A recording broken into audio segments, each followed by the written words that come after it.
diberkati oleh Tuhan. Amin. Aku diberkati, aku dilimpahi, karena Allah sanggup untuk menyediakan. Aku diberkati, aku dilimpahi, karena sempurna anugerah Tuhan bagiku. Haleluya.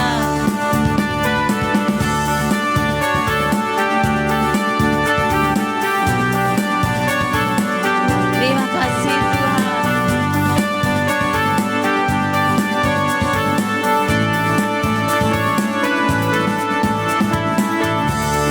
Kasih setiamu nyata bagiku. Amin. Hikmat kebajikan tersedia bagiku. Amin. Sebab Allah sanggup limpahkan segalanya, dan anugerahnya sangat besar bagiku. Aku diberkati, aku diberkati, aku dilimpahi, karena Allah sanggup, amin, untuk menyediakan. Aku diberkati, aku dilimpahi, atas sempurna anugerah Tuhan bagiku. Atas sempurna anugerah Tuhan bagiku. Atas sempurna anugerah Tuhan bagiku. Haleluya. Silakan duduk. Tuhan Yesus memberkati. Waktu selanjutnya kita akan memberikan persembahan kepada Tuhan. Saya persilakan. Baik, shalom. Baik, kita akan memberi, dan hari ini kita ambil dari 2 Korintus 9. Saya akan bacakan ayat yang ke-6 sampai dengan ayat yang ke-8. 2 Korintus 9 ayat yang ke-6 sampai ayat yang ke-8. Camkanlah ini, orang yang menabur sedikit akan menuai sedikit juga, dan orang yang menabur banyak akan menuai banyak juga. Hendaklah masing-masing memberi menurut kelerahan hatinya, dan dengan sedih hati atau karena paksaan, sebab Allah mengasihi orang yang memberi dengan sukacita. Dan Allah sanggup melimpahkan kasih karunia kepada kamu, supaya kamu senantiasa berkecukupan di dalam segala sesuatu, dan malah berkelebihan di dalam pelbagai kebajikan. Baik, sebelum kita memberi, mari kita berdoa. Bapa, terima kasih untuk pagi hari ini. Kami bersyukur untuk anugerah-Mu, untuk kebaikan-Mu yang Kau berikan bagi kami. Terima kasih untuk berkat-Mu yang Kau berikan bagi kami sepanjang tahun 2025 ini Tuhan. Dan hari ini kami mau beri sebagai ucapan syukur kami kepada Engkau, dan kiranya Engkau memberkati setiap kami, tangan-tangan yang memberi. Kami memberi dengan sukacita di dalam nama Tuhan Yesus. Yang siap memberi, sama-sama kita katakan amin. Puji nama Tuhan. Sebentar kita mau mempersiapkan hati kita untuk menerima kebenaran firman Tuhan. Yesus yang sudah memulai dalam hidup kita, karya-karyanya yang ajaib, yang luar biasa. Seperti tahun ini kita mau menyelesaikannya di dalam hadirat Tuhan dan di dalam anugerah Tuhan. Saya percaya 2026 semua jemaat Tuhan, anak-anak Tuhan semakin diberkati Tuhan, semakin disayang oleh Tuhan, dan kita semakin mencintai Tuhan dan mengandalkan hidup kita kepada Tuhan. Haleluya. Karena Tuhan Yesus sudah memulai yang itu dalam kehidupan kita. Terima kasih Tuhan.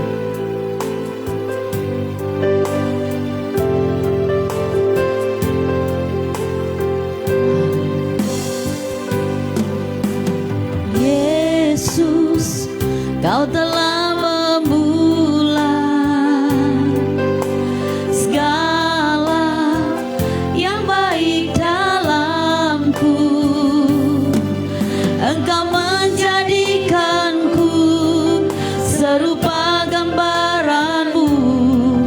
dan berharga di matamu.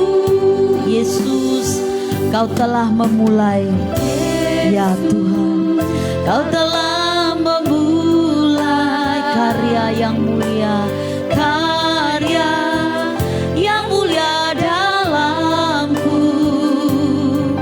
Kau berikan hidupmu sebagai ganti dosaku, karena kasih-Mu padaku. Sekarang ku memuji-Mu, sekarang ku memuji-Mu, Allah yang setia, yang tak pernah meninggalkan perbuatan tangan-Mu. Sekarang ku menyembah-Mu, Allah yang mulia, sempurnakan segenap hidupku agar indah bagimu. Sekali lagi dengan hormat, mari kita bangkit berdiri. Yesus, Kau telah memulai karya yang ajaib dalam hidup kami. Yesus, Kau telah memulai segala yang baik dalamku. Engkau menjadikanku serupa gambaran-Mu dan berharga di mata-Mu. Yesus, Kau telah memulai. Yesus, Kau telah memulai karya yang mulia dalamku. Kau berikan hidupmu sebagai ganti dosaku, karena kasih-Mu padaku. Sekarang ku memuji-Mu, sekarang ku memuji-Mu, Allah yang setia, yang tak pernah meninggalkan perbuatan tangan-Mu. Sekarang ku menyembah-Mu, Allah yang mulia, sempurnakan segenap hidupku agar indah bagimu, agar indah bagimu, agar indah bagimu, agar indah bagimu, agar indah bagimu. Sekali lagi, agar indah bagimu, agar indah bagimu. Kami menyembah Engkau. Haleluya, haleluya, haleluya, haleluya. Yesus, haleluya. Mari kita sembah Tuhan dengan kata-kata kita sendiri. Haleluya, haleluya. Terima kasih Yesus, terima kasih Bapa. Kami bersyukur padamu. Kau sungguh baik Tuhan. Haleluya. Terima kasih Yesus. Haleluya. Haleluya, haleluya. Thank you Lord. Haleluya. Haleluya. Haleluya Yesus.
Haleluya, haleluya, haleluya. Thank you Lord. Terima kasih. Oh, lebih dan lebih lagi Tuhan. Kami mau mengalami kasih-Mu, mengalami hadirat-Mu. Haleluya. Haleluya.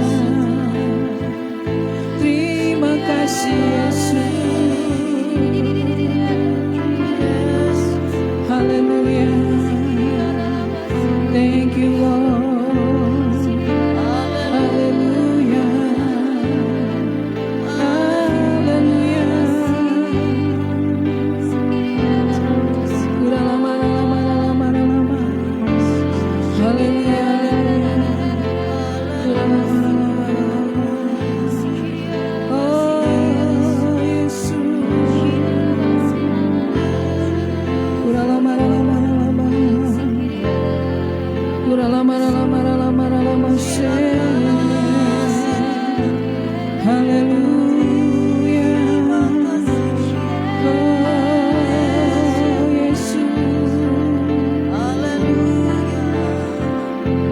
Haleluya.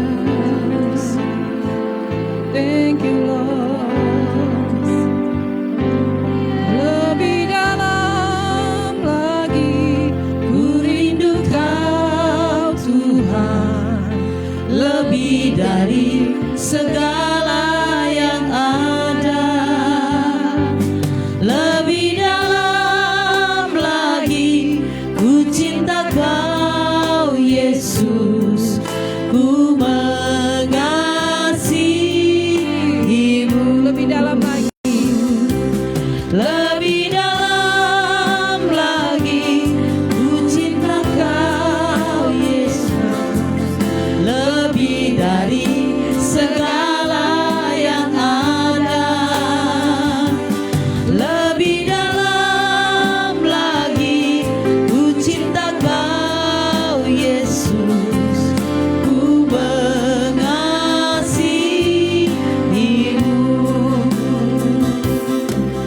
Ku mengasihimu, Ku mengasihi. ku mengasihimu. Haleluya, beri kemuliaan bagi Yesus. Terima kasih Tuhan. Kami mengasihi Engkau ya Tuhan. Kau Allah yang layak dimuliakan, Kau Allah yang layak ditinggikan. Terima kasih, Kau Allah yang mulia, Kau Allah yang bertahta dalam kerajaan surga, mau turun ke dunia menjadi sama dengan manusia. Terima kasih Tuhan. Itu semua Engkau lakukan karena kasih-Mu kepada kami. Kau mau menggantikan kami ya Tuhan. Karena ada orang yang harus dihukum karena dosa-dosa kami, dan Engkau yang bersedia untuk menggantikan kami. Terima kasih ya Bapa buat keputusan-Mu yang telah Engkau buat 2000 tahun yang lalu. Terima kasih atas pengorbanan-Mu dan cinta-Mu bagi kami. Kami sangat bersyukur. Dan pada pagi ini kami mau merenungkan firman-Mu, biar Kau berbicara melalui hamba-Mu ya Tuhan. Roh Kudus, mari kita bekerja sama untuk menyampaikan isi hati Bapa. Dalam nama Tuhan Yesus kami berdoa, haleluya, amin. Silakan duduk jemaat Tuhan, shalom. Haleluya. Seberapa kita yang ada, karena ada yang pulang kampung ya, ada yang liburan, tetapi kita tetap semangat di dalam Tuhan, amin. Haleluya. Ya, judul renungan kita pada pagi ini adalah Rindu Hidup Jadi Berkat, yang diambil dari Filemon 1 ayat 1 sampai 25. Ya, cukup panjang ayatnya. Filemon 1 ayat 1 sampai 25. Ya, kita baca secara bergantian ya. Saya baca ayat 1, Bapak Ibu Saudara ayat 2, dan terakhir kita baca bersama-sama ayat 25. Yang sudah ketemu katakan yes. Ya, baru satu orang ya. Filemon 1 ayat 1 sampai 25. Ayat 1 saya bacakan. Salam. Dari Paulus, seorang hukuman karena Kristus Yesus, dan dari Timotius saudara kita, kepada Filemon yang kekasih, teman sekerja kami. Dan kepada Apifia, saudara perempuan kita, dan kepada Arhipus, teman seperjuangan kita, dan kepada jemaat di rumahmu. Kasih karunia dan damai sejahtera dari Allah Bapa kita dan dari Tuhan Yesus Kristus menyertai kamu. Aku mengucap syukur kepada Allahku setiap kali aku mengingat engkau dalam doaku. Karena aku mendengar tentang kasih-Mu kepada semua orang kudus dan tentang iman-Mu kepada Tuhan Yesus. Dan aku berdoa agar persekutuan-Mu di dalam iman turut mengerjakan pengetahuan akan yang baik di antara kita untuk Kristus. Ayat 7, dari kasih-Mu sudah aku peroleh kegembiraan besar dan kekuatan, sebab hati orang-orang kudus telah Kau hiburkan, saudaraku. Karena itu, sekalipun di dalam Kristus aku mempunyai kebebasan penuh untuk memerintahkan kepadamu apa yang harus engkau lakukan. Tetapi mengingat kasih-Mu itu, lebih baik aku memintanya daripadamu. Aku Paulus yang sudah menjadi tua, lagi pula sekarang dipenjarakan karena Kristus Yesus. Mengajukan permintaan kepadamu mengenai anakku yang kudapat selagi aku dalam penjara, yakni Onesimus. Dahulu memang dia tidak berguna bagimu, tetapi sekarang sangat berguna baik bagimu maupun bagiku. Dia aku suruh kembali kepadamu, dia yaitu buah hatiku. Sebenarnya aku mau menahan dia di sini sebagai gantimu untuk melayani aku selama aku dipenjarakan karena Injil. Tetapi tanpa persetujuanmu, aku tidak mau berbuat sesuatu, supaya yang baik itu jangan engkau lakukan seolah-olah dengan paksaan, melainkan dengan sukarela. Sebab mungkin karena itulah dia dipisahkan sejenak daripadamu, supaya engkau dapat menerimanya untuk selama-lamanya. Bukan lagi sebagai hamba, melainkan lebih daripada hamba, yaitu sebagai saudara yang kekasih. Bagiku sudah demikian, apalagi bagimu, baik secara manusia maupun di dalam Tuhan. Kalau engkau menganggap aku temanmu seiman, terimalah dia seperti aku sendiri. Dan kalau dia sudah merugikan engkau ataupun berhutang padamu, tanggungkanlah semuanya itu kepadaku. Aku Paulus menjamin dengan tulisan tanganku sendiri, aku akan membayarnya, agar jangan kukatakan tanggungkanlah semuanya itu kepadamu, karena engkau berhutang padaku, yaitu dirimu sendiri. Ya saudaraku, semoga engkau berguna bagiku di dalam Tuhan. Hiburkanlah hatiku di dalam Kristus. Dengan percaya kepada ketaatanmu, kutuliskan ini kepadamu. Aku tahu lebih daripada permintaanku ini akan kau lakukan. Dalam pada bersedialah juga memberi tumpangan kepadaku, karena aku harap oleh doamu aku akan dikembalikan kepadamu. Ayat 23, salam kepadamu dari Epafras, temanku sepenjara karena Kristus Yesus. Dan dari Markus, Aristarkus, Demas, dan Lukas, teman-teman sekerjaku. Kasih karunia Tuhan Yesus Kristus menyertai roh kamu. Ya, puji Tuhan. Jadi cukup panjang ya, ayat 1 sampai ayat yang ke-25. Di sini kita belajar ya tentang rindu hidup jadi berkat. Kehidupan yang diberkati adalah kehidupan yang menjadi berkat bagi orang lain ya. Filemon meneladankan sebuah kehidupan yang berdampak dan membawa pengaruh bagi orang lain, pengaruh rohani ya. Nah, kita akan belajar apa saja keteladanan yang ditunjukkan atau yang dimiliki oleh Filemon ya, sehingga dia mempunyai pengaruh rohani bagi orang lain. Bapak Ibu Saudara yang ada di tempat ini, siapa yang rindu hidupnya punya pengaruh rohani bagi orang lain? Ya, tentunya kita semua mau ya, mempunyai pengaruh yang kekal gitu ya, bagi kehidupan orang lain. Nah, jadi surat Filemon ini memang khusus ditujukan kepada seorang yang bernama Filemon ya. Dikatakan bahwa Filemon yang kekasih, teman sekerja kami. Ya. Jadi ayat 1 itu menunjukkan bahwa keteladanan yang dimiliki oleh Filemon adalah dia memiliki kerelaan hati melayani. Filemon disebut Paulus sebagai rekan sekerja. Berarti mereka bekerja sama, ya kan? Mereka saling bahu-membahu dalam pelayanan.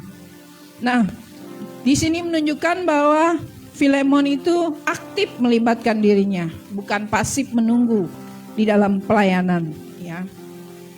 Berkat terbesar bukan saat kita menerima, tetapi ketika kita terlibat dalam pekerjaan Tuhan. Ya, jadilah bagian dari tim kerajaan Allah, bukan penonton di bangku gereja dan menjadi pengamat. Ya, jadi kita semua dapat memiliki kerelaan melayani. Amin. Mungkin kita punya dana, ya. Mungkin kita punya tenaga, ya kan? Kita punya waktu, ya.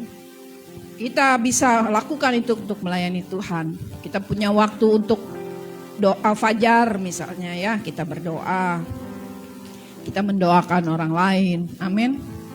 Ya, itu yang namanya menjadi berkat ketika kita melayani, ya. Ketika kita mendoakan orang lain misalnya, ya.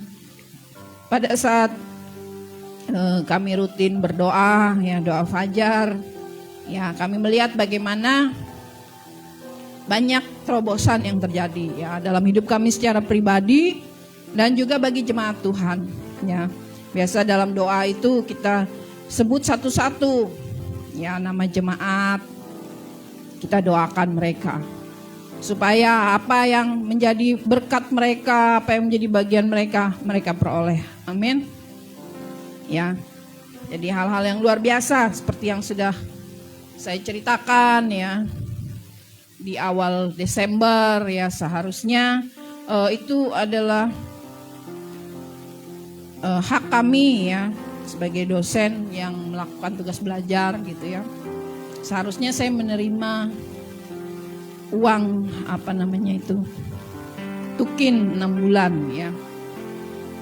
Artinya tidak dipotong dulu, tetapi waktu itu dipotong, dan ini kami perjuangkan selama 3 tahun gitu, ya. Kami mengajukan sampai 3 kali, ya, dan 1 kali ditolak, 2 kali ditolak gitu, ya.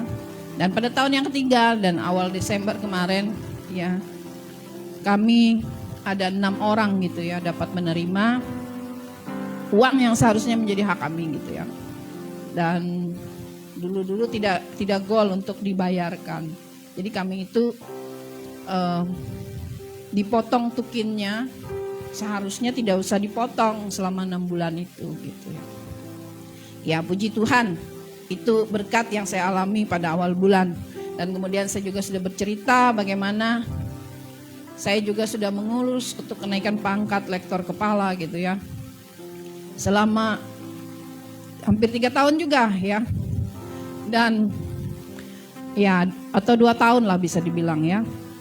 Dan baru awal Desember kemarin saya mendapatkan kabar bahwa itu lulus dan dapat naik pangkat gitu, ya. Puji Tuhan. Karena selama ini saya sendirian yang jalur dikti gitu, ya. Yang lain itu jalur keagamaan. Jadi saya mencari caranya sendirian, ya. Gimana mengajukannya itu. Karena kalau ditanya ke kantor kami, ya, mereka bilang kami nggak tahu, Bu, gitu caranya gitu, ya.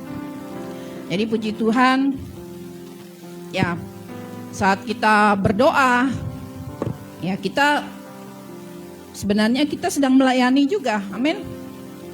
Ya, kita mendoakan orang lain agar mereka mengalami terobosan. Dan juga ada, ya, rekan-rekan kita di sini yang mengalami juga berkat-berkat dari Tuhan pada akhir tahun ini. Amin. Ya, mungkin Bu Yepta juga nanti punya kesaksian sendiri juga, ya. Mungkin akhir tahun nanti, ya, Bu, ya. Waktu komsel, ya, kita akan sharing-sharing gitu, ya. Kita mau bersyukur kepada berkat Tuhan, ya, terobosan yang kita alami, ya. Jadi kita mesti menjadi orang-orang yang terlibat dalam pekerjaan Tuhan, ya. Tidak semua menjadi gembala, tidak semua menjadi full timer gitu ya. Ada yang terlibat di dalam ya doa tadi, ya ada yang menjadi pemuji gitu ya. Ada yang mungkin di bidang keuangan, ya. Itu adalah keterlibatan. Bagaimana kita tidak menjadi pengamat atau menjadi kritikus saja ya. Melihat kekurangan, tetapi kita terlibat di dalamnya. Nah, jadi Filemon ini adalah seorang yang terlibat dalam pelayanan. Nah, kemudian teladan Filemon menjadi berkat adalah dia memiliki iman dan kasih. Filemon dikenal bukan karena jabatan, tetapi karena imannya kepada Kristus dan kasihnya kepada sesama. Ya, ayat yang kelima. Kita baca lagi ya. Karena aku mendengar tentang kasih-Mu kepada semua orang kudus dan tentang iman-Mu kepada Tuhan Yesus. Ya. Jadi Filemon ini orang yang mengasihi orang-orang kudus ya, khususnya. Bagaimana dia memiliki perhatian pada mereka, dia memberi juga ya. Dia membantu mereka ya. Orang-orang kudus artinya adalah saudara-saudara di dalam Tuhan ya. Dan dia juga memiliki iman kepada Tuhan Yesus. Kasih tanpa iman akan goyah, iman tanpa kasih akan kering. Ya, kita lihat di Yakobus 2 ayat 17. Yakobus 2 ayat yang ke-17.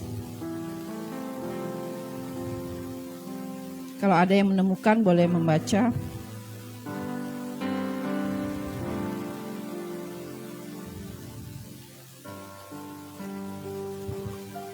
Silakan Pak Robert. Demikian juga halnya dengan iman. Jika iman itu tidak disertai perbuatan, maka iman itu pada hakikatnya adalah mati. Ya, jadi menjelang tahun yang baru, wujudkanlah kasih dan iman dalam tindakan nyata kepada saudara seiman. Ya, jadi kita mau memiliki iman dan kasih. Ya, kita tahu bahwa di GBI Sebaot Palangkaraya ini kita sudah menunjukkan hal itu ya. Ada yang sakit, kita bantu gitu ya. Dia harus dioperasi ke Jakarta, kita bantu untuk bagaimana dia bisa dikirimkan ke sana ya. Dan juga ada yang sakit juga di sini ya. Kita kunjungi, kita antar ke rumah sakit ya. Karena ada yang dia tidak bersedia gitu ya untuk berobat dengan cepat ke rumah sakit. Padahal dia harus cepat diobati ya, sampai dijemput oleh Bapak Gembala. Dan puji Tuhan sudah sehat ya. Nah, itu adalah tindakan kasih ya, kasih dengan perbuatan. Kita nggak bisa bilang bahwa saya mengasihi kamu tetapi kita nggak peduli dengan dia ya. Dan kita juga sudah berbagi ya. Misalnya mungkin ada yang kesulitan sembako ya. Saya ingat tahun lalu ya kita juga ada berbagi gitu ya. Nah, itulah tindakan-tindakan yang bagaimana kita mau menjadi berkat bagi orang lain. Ya, Bapak Ibu Saudara, Natal adalah bukti kasih Allah kepada kita. Amin. Dia tidak mau kita yang dihukum. Karena dia begitu sayang dengan kita. Dia mengatakan saya aja yang dihukum gitu ya. Karena kita itu kan sudah berdosa ya. Siapa yang melanggar, dia akan mati kan. Ketika Adam dan Hawa mengambil buah pengetahuan yang baik dan yang jahat di tengah-tengah taman, Tuhan mengatakan apa? Pada waktu kamu memakannya, kamu akan mati. Ya.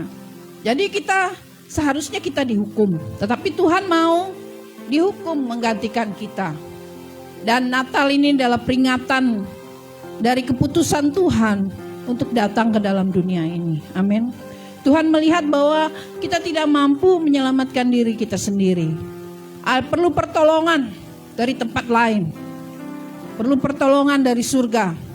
Dan dia sendiri yang datang ke bumi. Amin. Dia menjadi manusia. Kenapa dia harus menjadi manusia? Ya karena dia harus menerima hukuman yang harus diberikan kepada tubuh manusia. Dia harus disalibkan. Ya, dia harus dicambuk, dipukul. Sampai berapa kali dia dicambuk itu? 39 kali ya. Dia dicambuk, dan cambuknya itu tajam dan ujungnya itu bisa membuat daging yang kena cambukan itu terkoyak ya, terlepas dagingnya. Dan itu yang dia tanggung buat kita. Dan dia mau mengalami itu. Jadi kenapa Tuhan harus jadi manusia? Karena dia harus merasakan, mengalami hukuman yang ditimpakan pada daging, pada tubuh manusia itu. Ya. Mungkin kenapa sih orang Kristen kok percaya pada penyelamatan yang berdarah gitu ya?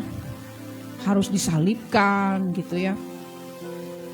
Menjadi manusia, apakah dia kurang maha kuasa gitu ya? Kan dia bisa bilang dari surga sana, kamu selamat, kamu tidak jadi dihukum, ya. Tetapi Tuhan adalah Allah yang menepati kata-katanya. Siapa yang melanggar dia harus mati, dan Dia yang mau mati menggantikan kita. Amin. Jadi Tuhan itu sekali berfirman, Dia harus tepati. Dia nggak seperti kita manusia ya, yang suka lupa-lupa dengan kata-katanya. Ya, kau yang berjanji, kau yang mengingkari gitu kan. Ada lagunya. Nah, dia yang janji, dia yang mengingkari gitu kan. Tapi Tuhan itu konsekuen ya. Apa yang dia ucapkan, dia pasti tepati. Kalau kita manusia, ya sering lupa-lupa. Jangankan yang penting gitu ya, janji. Yang sepele saja kita bisa lupa-lupa. Nah, makanya kalau Tuhan mengatakan bahwa yang bersalah harus dihukum, keadilan Tuhan itu menuntut hukuman. Mesti ada yang mati, dan yang menerima hukuman itu adalah Tuhan itu sendiri. Ya, itulah bentuk atau itulah kepercayaan iman Kristen kita. Amin. Dan kita pergi ke gereja itu adalah karena kita bersyukur kepada Tuhan. Kita bersama-sama berkumpul karena kita bersyukur kepada Tuhan, kita sudah diselamatkan. Amin. Kita sudah ditebus oleh darah Yesus. Ya, kalau tanpa darah, ya kan, kita ini seperti kain kotor di hadapan Tuhan. Di Yesaya dikatakan, kalau tanpa darah kita nggak bisa masuk ke dalam tempat kudus Tuhan dan berhubungan dengan Tuhan, ya, mengalami Tuhan, bersekutu dengan Tuhan, nggak bisa, karena kita kotor, karena kita sudah berdosa. Tetapi karena darah, maka kita dibasuh, kita jadi putih bersih, kita bisa layak kembali bersekutu, ngobrol dengan Tuhan, punya hubungan dengan Tuhan. Kita datang kepada Tuhan dengan keberanian, amin. Kita tidak takut. Ya, kita tidak datang kepada Tuhan bukan dengan ketakutan, bukan dengan penuduhan lagi, kamu salah, kamu dulu itu begini loh. Tidak seperti itu, amin. Tuhan sudah menebus dosa kita, Dia menghapus dosa kita. Kita jadi putih bersih, ya. Kita layak mendekat kepada Dia. Kita bisa bersekutu dengan Dia, mengalami Tuhan, hadirat Tuhan. Tidak ada yang bisa kita tambahkan. Ya, tidak perlu perbuatan baik, ya. Tidak perlu kita beramal, ya. Tidak perlu kita berpuasa untuk menambahkan supaya kita selamat, nggak perlu. Amin. Kenapa kita melakukan perbuatan baik? Ya karena kita bukan supaya diselamat ya, tetapi karena kita bersyukur kita sudah diselamatkan. Amin. Karena kita orang yang hidup dalam Tuhan, ya tentu yang keluar adalah kebaikan, buah-buah roh, amin. Kasih, sukacita, kesabaran, kemurahan, kebaikan, kelemah lembutan, penguasaan diri. Jadi kita tidak sedang mencoba-coba mengasihi, mencoba-coba baik, enggak ya. Tetapi dari kita dekat dengan Tuhan, ya, kita membaca Alkitab, kita berdoa, kita memuji Tuhan, kita beribadah, kita bersekutu dengan saudara seiman, ya. Dan kita dialog dengan Tuhan, ya, maka kita akan menghasilkan hal-hal yang baik, buah-buah roh. Ya, itu adalah hal yang tidak kita buat-buat tetapi alami karena hubungan kita dengan Tuhan. Amin. Ya, kemudian teladan apa lagi yang diberikan oleh Filemon atau ditunjukkan oleh Filemon? Yang ketiga adalah di ayat 21. Ya, ayat yang ke-21. Dengan percaya kepada ketaatanmu, kutuliskan ini kepadamu. Aku tahu lebih daripada permintaanku ini akan kau lakukan. Ya, sebelumnya itu Paulus bicara kepada Filemon tentang Onesimus, ya, hamba dari Filemon ini. Ya, memang ada masalah di antara Filemon dan Onesimus. Tetapi intinya kemudian Paulus mengatakan bahwa Onesimus ini cukup banyak membantu Paulus gitu ya. Dan Paulus berharap, ya istilahnya Paulus itu menjadi penengah dari antara mereka berdua, bahwa Filemon dapat menerima kembali gitu ya Onesimus ini. Nah, makanya dia menyinggung dalam ayat 21 ini, dengan percaya kepada ketaatanmu, kutuliskan ini kepadamu. Ya, jadi Filemon juga orang yang memiliki ketaatan. Ketaatan adalah tanda kedewasaan rohani dan bukti kasih yang sejati. Kita lihat 1 Samuel ya. 1 Samuel ayat 15 sampai 22. Ya, 1 Samuel pasal 15 ayat 22. Tetapi jawab Samuel, apakah Tuhan itu berkenan kepada korban bakaran dan korban sembelihan sama seperti kepada mendengarkan suara Tuhan? Sesungguhnya mendengarkan lebih baik daripada korban sembelihan, memperhatikan lebih baik daripada lemak-lemak domba jantan. Ya, di sini yang dimaksud dengan mendengarkan suara Tuhan ya adalah bagaimana kita mentaati suara Tuhan. Amin. Jadi kata Samuel, ya, daripada korban persembahan, korban bakaran, ya, ketaatan itu lebih penting. Itu yang dimaksudkan oleh Samuel dalam 1 Samuel 15 ini. Ya, dia menekankan bahwa ketaatan lebih penting daripada korban. Ya, ketaatan kepada apa? Kepada firman Tuhan. Bagaimana kita melakukan firman itu tanpa mempertanyakan, ya, tanpa merasa lebih tahu atau lebih pintar, tetapi kita katakan ya dan amin saja bagi firman Tuhan. Amin. Ya. Jadi mendengar suara Tuhan, ya, di sini dapat berarti bahwa kita membaca firman dan kita mendapatkan rema. Amin. Apa yang Tuhan bicara secara khusus kepada kita, itu yang dimaksudkan mendengarkan suara Tuhan. Ya, bagaimana kita dapat peka dengan suara Tuhan? Ya, kita mesti punya disiplin rohani. Amin. Ya, dengan kita berdoa misalnya seperti yang ikut doa fajar misalnya ya.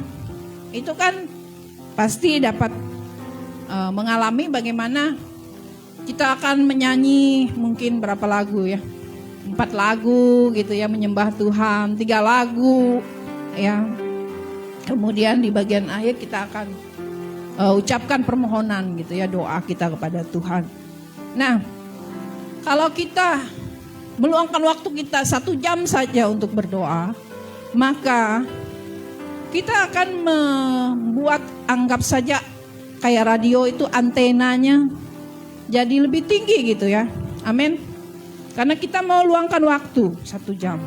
Tuhan kan bilang, sanggupkah kamu, tidak sanggupkah kamu berjaga-jaga 1 jam saja. Ya, jadi saat kita sering ya kita melakukan itu, maka kita akan peka dengan suara Tuhan. Apa yang sebenarnya Tuhan mau ya kita lakukan. Dan itu suatu hal yang luar biasa ya. Bagaimana kita belajar mendengar suara Tuhan. Tuhan itu bicara apa dengan kita. Ya. Dan kalau orang bertanya-tanya ya, gimana sih mendengar suara Tuhan? Ya, agak agak susah kalau dia tidak disiplin rohani gitu ya. Tidak membaca Alkitab, tidak meluangkan waktu pujian penyembahan, tidak meluangkan waktu untuk berdoa. Ya, itu agak susah ya. Karena ya kita mesti perpanjang antena kita tadi, lebih peka kepada Tuhan. Amin. Ketaatan yang konsisten dikerjakan adalah khotbah paling kuat yang bisa kita perdengarkan. Artinya orang lain bisa melihat gitu ya, hidup kita itu sesuai ya dengan apa yang difirmankan Tuhan ya, yang ada dalam firman Tuhan. Jadi itu adalah khotbah paling kuat. Amin. Taati Tuhan bahkan dalam hal kecil, sebab dari sanalah kemudian akan lahir dampak yang besar. Ya. Jadi kadang-kadang kan kita mungkin mengatakan, kapan saya bisa bersaksi kepada orang lain gitu ya. Kapan saya bisa bicara Injil kepada dia. Tetapi sungguhnya ketika orang melihat hidup kita berpadanan dengan Injil Kristus, itu sudah menjadi khotbah yang paling kuat, kesaksian yang paling kuat. Amin. Saat orang melihat kasih kita, saat orang melihat kita itu peduli dan orang lain, ya kita tidak egois gitu ya. Saat orang melihat kebaikan, itu adalah khotbah yang paling kuat. Jadi Bapak Ibu Saudara, kita belajar dari Filemon bahwa untuk kita menjadi berkat, ya kita mesti memiliki kerelaan melayani. Ya Tuhan sendiri mau melayani gitu ya. Dia datang dari surga, melupakan siapa dirinya gitu ya. Dan mengambil rupa seorang hamba. Ya, di Filipi dikatakan bahwa dia merendahkan dirinya dan menjadi sama dengan manusia dan mengambil rupa seorang hamba. Itu adalah pelayanan yang Tuhan tunjukkan. Ya, mungkin kita orang yang punya jabatan, punya uang, ya, tetapi kita mau melayani gitu ya. Karena apa? Tuhan saja yang berasal dari surga yang mulia, ya, yang punya surga, dia mau merendahkan diri. Dia mau melupakan siapa dirinya, ya, menjadi sama seperti manusia. Bahkan kita tahu dia dilahirkan di kandang domba, ya. Dan kemudian yang kedua adalah memiliki iman dan kasih. Itu teladan yang ditunjukkan oleh Filemon. Dan yang ketiga, dia menunjukkan teladan bagaimana dia memiliki ketaatan. Ya, ketaatan ini juga ditunjukkan oleh Tuhan Yesus. Ya, kita bisa buka di Filipi, ya. Di situ dikatakan bahwa dia taat sampai mati, bahkan mati di kayu salib. Nah, apakah kita seperti itu, ya? Apakah kita taat kepada Tuhan? Sampai mungkin daging kita juga harus mati gitu ya. Atau kita banyak banyak omong dengan Tuhan gitu ya. Yang namanya taat adalah ya dan amin. Amin. Bukan banyak argumen, banyak alasan ya. Tetapi ketika Tuhan bicara, kita langsung lakukan. Ya, Tuhan sendiri menunjukkan bahwa dia taat sampai mati, bahkan mati di kayu salib.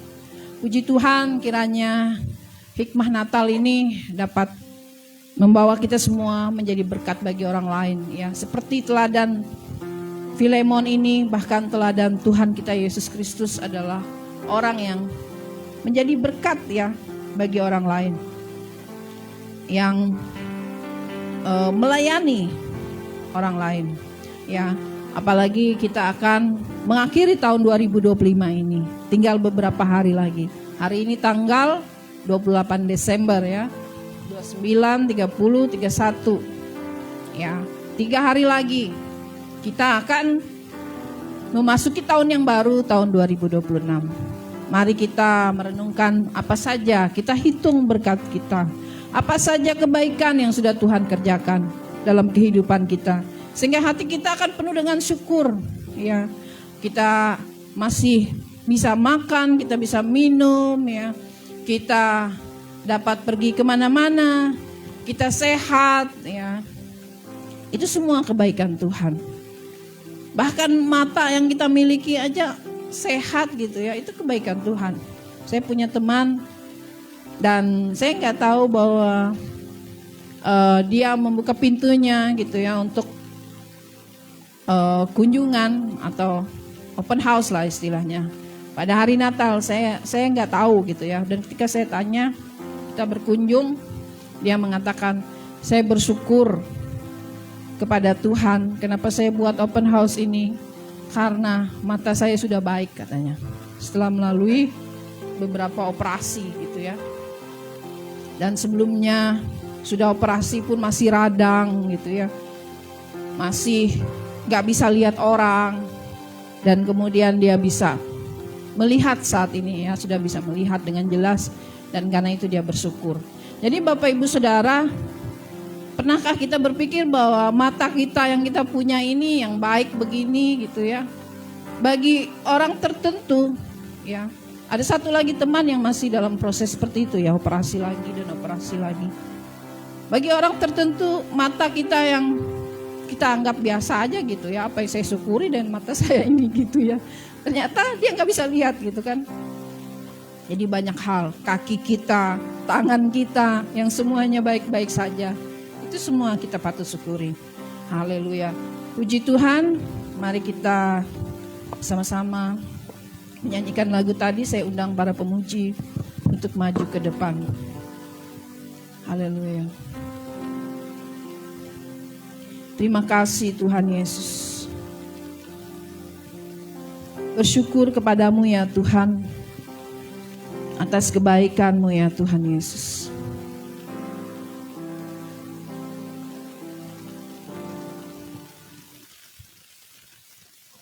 Terima kasih Tuhan Yesus, kami mau menjadi berkat, kami rindu menjadi berkat. Hidup kami punya pengaruh yang kekal ya Tuhan. Sehingga saat kami berdiri di hadapan Engkau, bertemu muka dengan Engkau ya Tuhan, maka kami akan mengatakan, orang-orang ini adalah bukti dari pengaruh yang kekal yang sudah kami lakukan selama kami di dunia ini. Kami tidak mau ya Tuhan berdiam diri. Kami tahu bahwa kami perlu uang, kami perlu berkat jasmani. Itu adalah untuk kehidupan kami secara pribadi. Namun terlebih dari itu, dalam pandangan-Mu, dalam penilaian-Mu, kami adalah orang-orang yang harus menjadi berkat bagi orang lain. Memiliki pengaruh yang kekal. Biar saat kami berdiri di hadapan Engkau, kami menjadi orang-orang yang bangga dan mengatakan, Tuhan, inilah orang-orang yang sudah kami berikan pengaruh yang kekal dalam hidup mereka. Biar kami dengan bangga berkata kepada Engkau ya Tuhan, bahwa kami sudah bersyukur atas kematian-Mu. Kami tidak mau menutup mulut kami tidak mau menjadi pasif, tapi kami tak mau terus bergerak, melayani Tuhan, melayani sesama. Terima kasih Tuhan Yesus.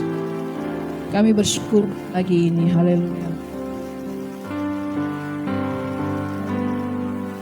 Sekarang ku memuji-Mu, Allah yang setia, yang tak pernah meninggalkan. Saya undang jemaat Tuhan bangkit berdiri. Sekarang ku menyembah-Mu, Allah yang mulia, sempurnakan segenap hidupku, agar indah bagi-Mu. Mari sama-sama kita katakan, Yesus, Kau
kasih kalau kami diberi kesempatan untuk bisa memuji, menyembah Engkau, membawa persembahan ucapan syukur kami kepada Engkau, karena Engkau Allah yang senantiasa memberkati kehidupan umat-Mu di tempat ini ya Tuhan.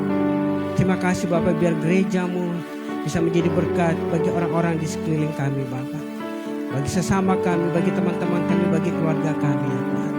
Memberkati hamba-Mu yang telah menyampaikan kebenaran firman bagi setiap kami. Dan sebentar kami akan kembali ke rumah kami masing-masing ya Tuhan. Kami mengangkat kedua belah tangan kami sebagai tanda bahwa kami menyerahkan hidup kami untuk dipimpin oleh Roh Kudus dan menerima semua berkat yang Tuhan sediakan bagi gereja-Mu, bagi umat-Mu yang hadir untuk memuji, menyembah, dan melakukan firman. Tuhan memberkati Engkau dan melindungi Engkau. Tuhan menyinari Engkau dengan wajah-Nya dan memberikan Engkau kasih karunia.